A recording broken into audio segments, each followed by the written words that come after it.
Your insecurities are going to get you killed one day.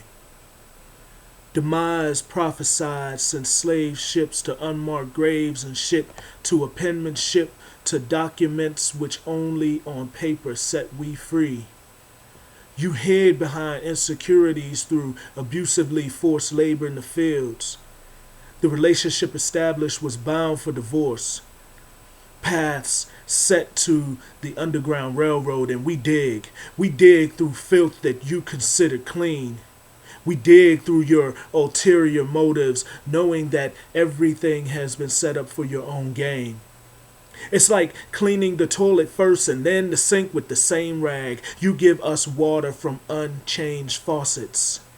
How can you try to cover up years of abuse from whips to a noose, billy clubs to hoses, and then look down your noses at us?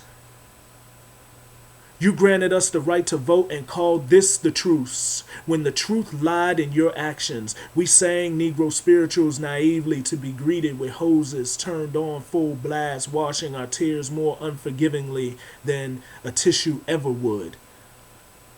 It could be said that you kill what you fear until what goes around comes around. Just like this boomerang fad of racism, it's a memory that has never left us. Why? Because we still cannot walk the streets without being questioned, threatened, beaten, or murdered. Why? Because you obviously feel that these old tactics of control will one day rule again. I'm sure you hope, but yet you fear now what you cannot control.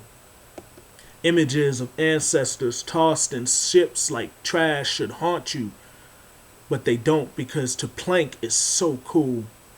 This is what you have fed brains to believe, yet I wonder what was worn back then to cause you to feel so threatened. Rags, rags which transcended to full clothing, which you still don't get. Because a black person wearing a hood, rags turned into a hood, is suspect. I guess you don't realize that it is you who has made us to be, as you say, uncivilized.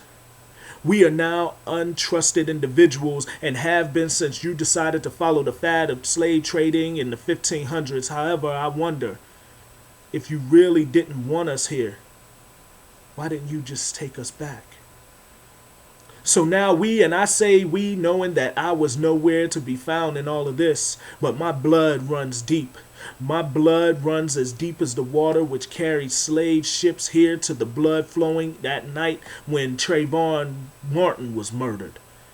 My blood runs and boils with each disrespectful remark when our president is referred as anything less than President Barack Obama. You use your devices to belittle. Therefore, I will forever question your motives. Where they say justice is blind, I say it's only to hide your insecurities.